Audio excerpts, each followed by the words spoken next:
Okay, this episode of Penn Point starts right now.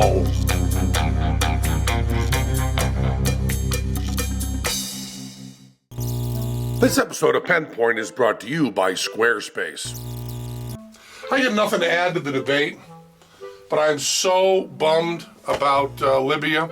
And by the time you hear this, I guess we'll know a lot more. But at the time of recording this, we've been over there for about a week bombing people.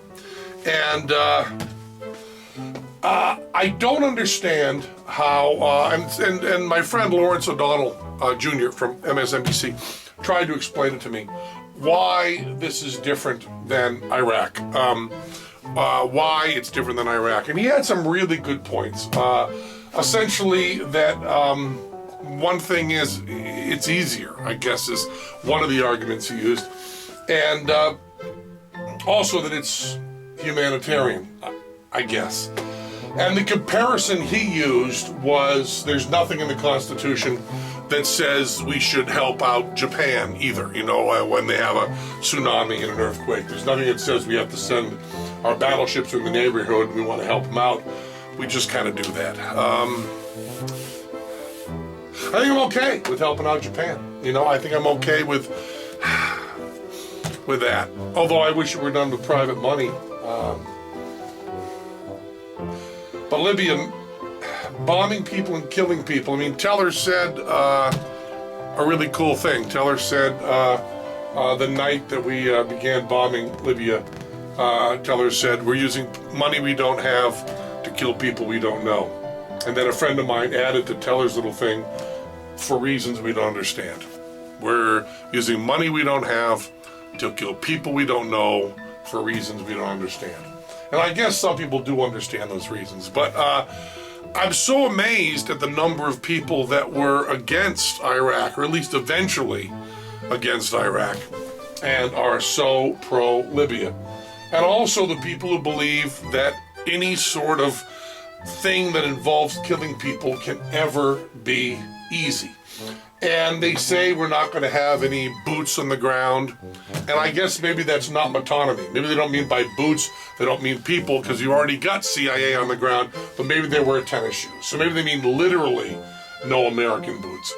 I don't know. But anyway, I'm bumming about it, because I think I'm just a stupid, hardcore, libertarian pacifist, and I think we shouldn't do this. And I know it's humanitarian and people will die and it's a slaughter and it's a terrible thing. So I don't really know, but I just, it bums me a lot.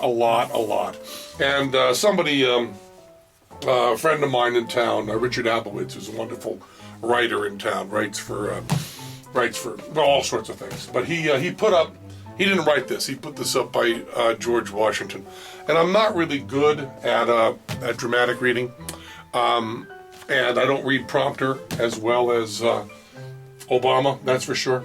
But I'm going to read this because this is George Washington in his little exit speech, his farewell address after he was president, talking about exactly what's going on now, which is war and debt. And I'm just going to read this so that there's some people that watch these Penn Points, they'll hear something besides my babbling. They'll actually hear George Washington. I'll read it the best I can.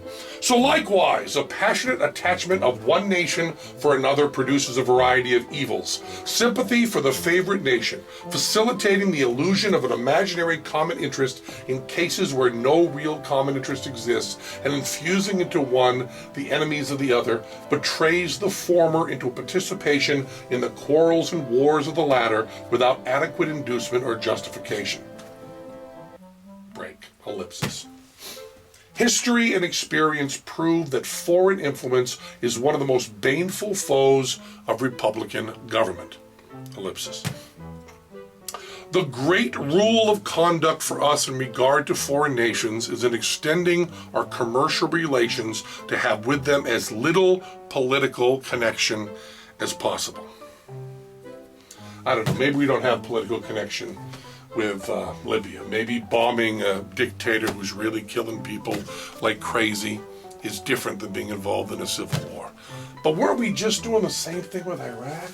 Wasn't that just bombing an evil dictator? I don't know. I guess we had boots on the ground right there to start. I don't know.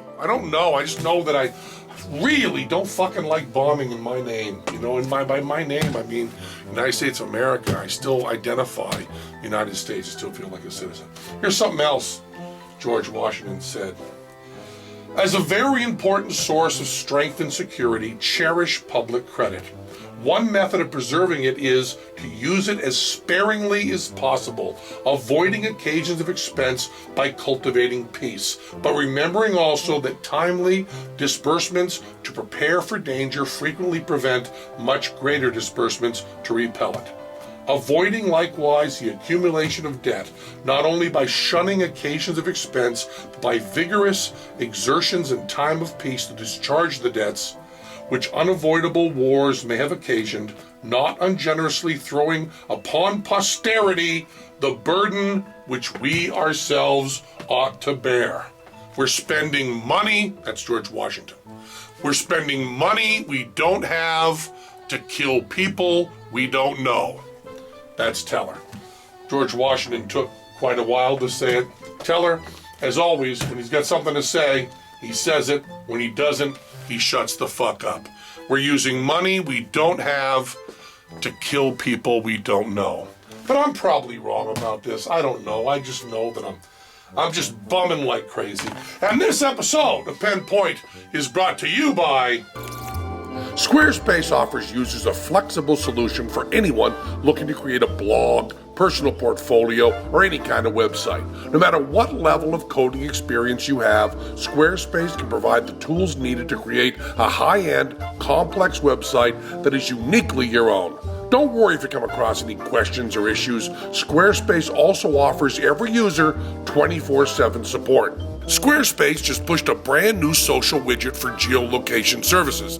Display your most recent check-ins from Foursquare, Gowalla, and Facebook Places on a live Google map. Squarespace is the only web publishing platform with a native built-in solution for displaying your check-in data. The widget is totally customizable and fully integrated with the Squarespace style editor. Squarespace's iPhone app lets you publish to your blog on the go and comment moderation. Get push notifications to approve new comments, mark existing comments as spam, reply to comments, and more, all from your iPhone. Many of the internet's highest traffic websites are powered by Squarespace, not to mention many of the personal pages of Revision 3 hosts and personalities. Go to www.squarespace.com/pen to get a 2-week free trial and learn more. And thanks for watching. That's the Penn Point. And I'm just kind of bumming, and I wish I knew something, you know. It seems like if you're going to put something up on the web, you should know something, but I'm not about to change my way of living right now.